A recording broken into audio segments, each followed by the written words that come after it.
Video ini dibuat guna memenuhi ujian tengah semester mata kuliah Pengembangan Pembelajaran Al-Quran Hadis dosen pengampu Ibu Dian Rifiyati MSI.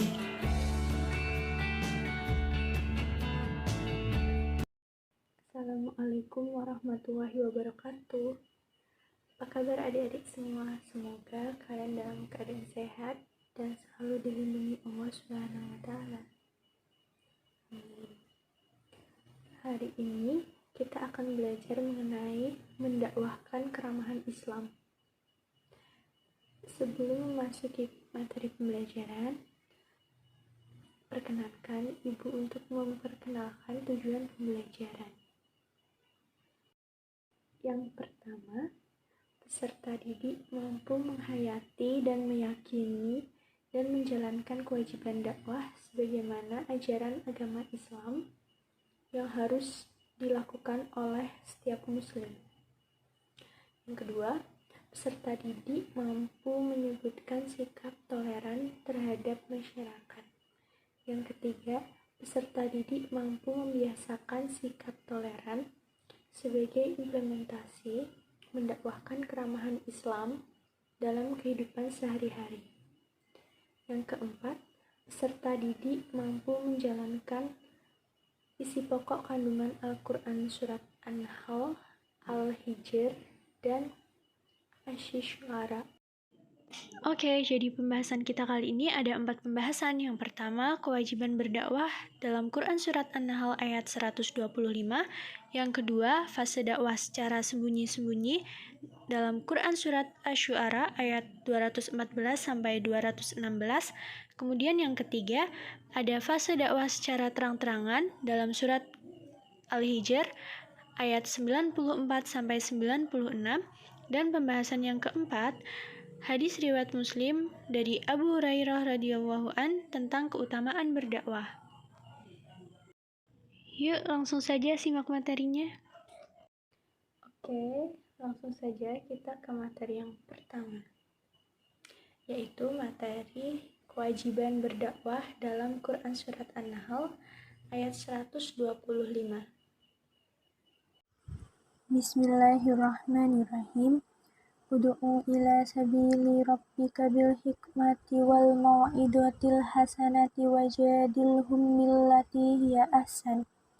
Inna rabbaka huwa a'lamu biman dhalla an sabilihi wa huwa a'lamu bil muhtadin. Yang artinya, sesungguhnya manusia kepada jalan Tuhanmu dengan hikmah dan pengajaran yang baik, dan berdebatlah dengan mereka dengan cara yang baik. Sesungguhnya Tuhanmu dialah yang maha mengetahui siapa yang sesat dari jalannya, dan dialah yang lebih mengetahui siapa yang mendapat petunjuk. Jadi, dalam Quran Surat An-Nahl ayat 125 ini menjelaskan tentang kewajiban berdakwah, menyampaikan ajaran agama Islam.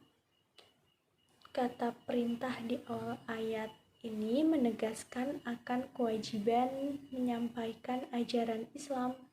Namun, kewajiban tersebut sekedar dengan kemampuan setiap muslim. Sebagaimana sabda Rasulullah Shallallahu Alaihi Wasallam,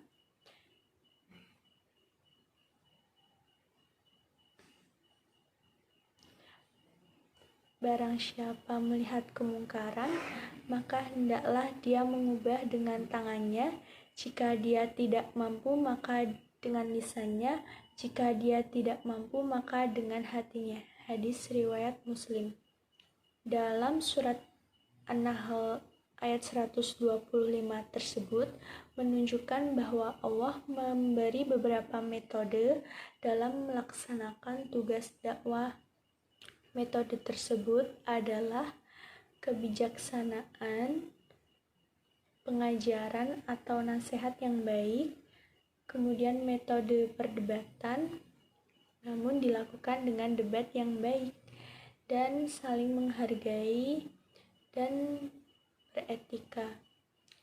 Selanjutnya, Materi yang kedua yaitu fase dakwah secara sembunyi-sembunyi dalam Quran Surat Asy-Syu'ara ayat 214 sampai 216.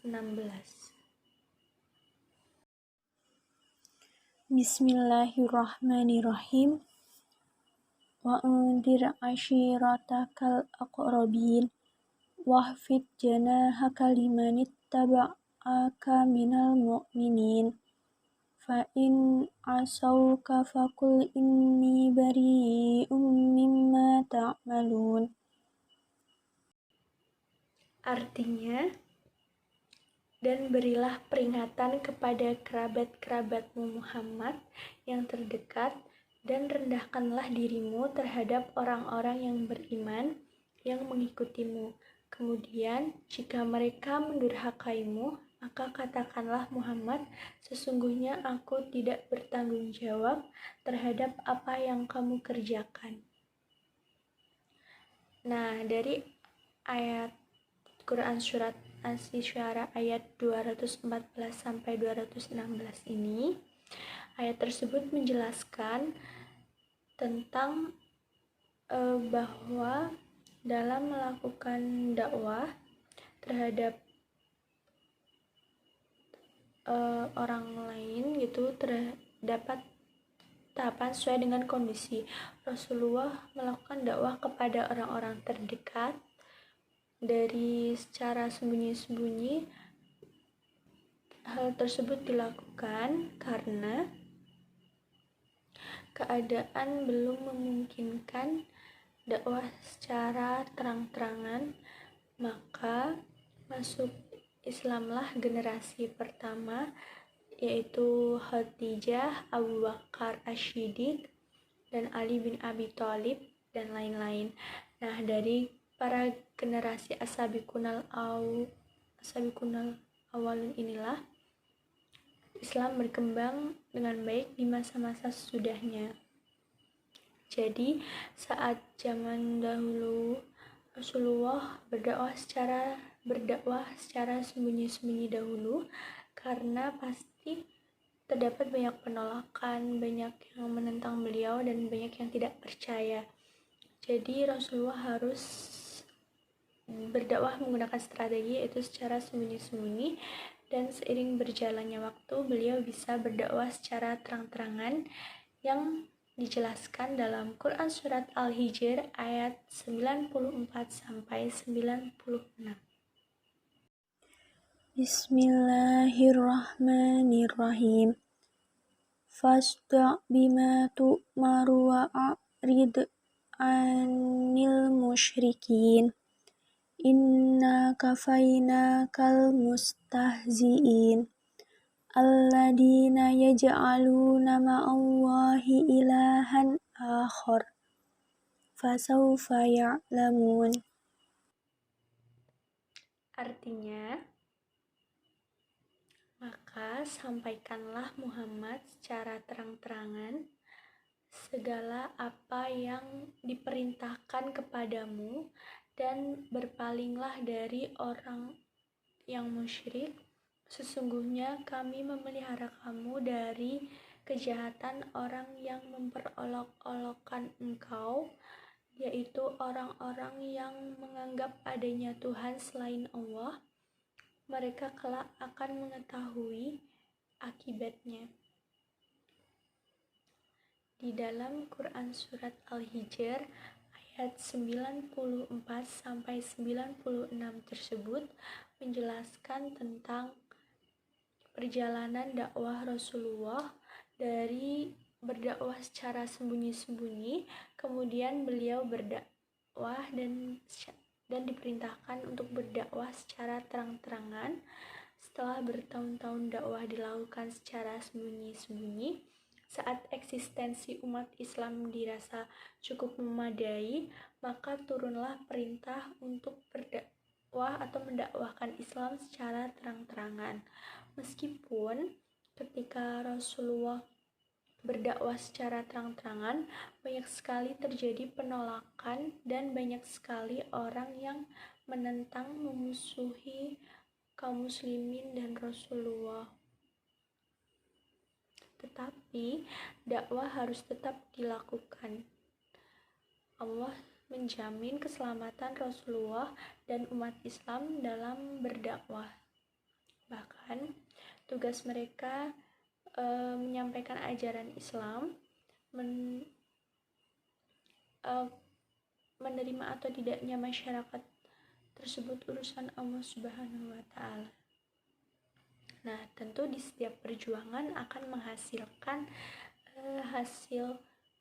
Ada beberapa orang-orang musyrik dulunya kemudian memutuskan untuk memeluk Islam, seperti Khalid bin Walid, Amr bin Ash.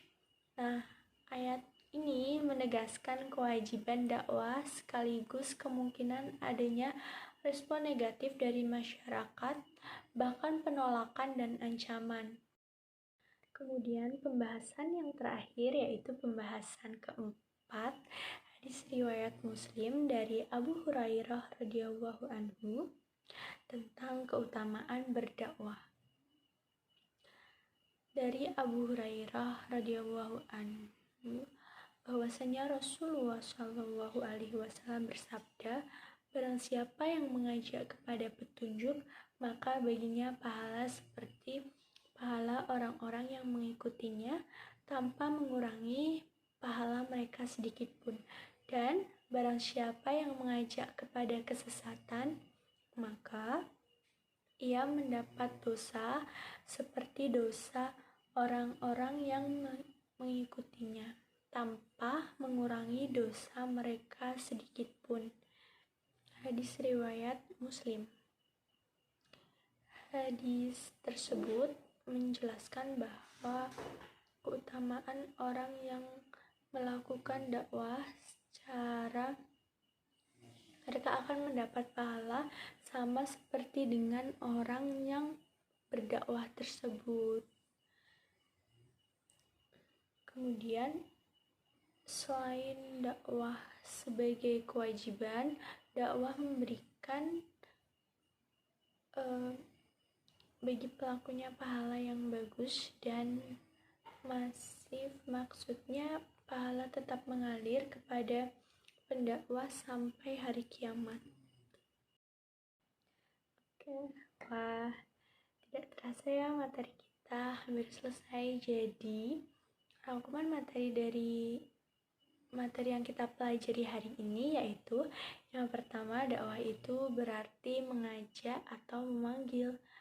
Yang kedua, dakwah merupakan tugas yang paling mulia karena tugas utama para nabi dan rasul adalah melakukan dakwah. Yang ketiga, dakwah terdapat 3 metode yaitu al-hikmah, al-mau'idah, dan al-mujadalah. Yang keempat, dakwah sebaiknya dimulai dari diri sendiri dan keluarga terdekat karena kebaikan dai dan orang-orang yang berada di sekelilingnya mempengaruhi keberhasilan dakwah. Kemudian yang kelima, melakukan dakwah tidak harus menjadi ulama karena dakwah merupakan kewajiban setiap umat Islam. Alhamdulillah, materi kita hari ini sudah selesai. Terima kasih kalian yang sudah menyimak materi dengan baik. Sampai ketemu di video selanjutnya.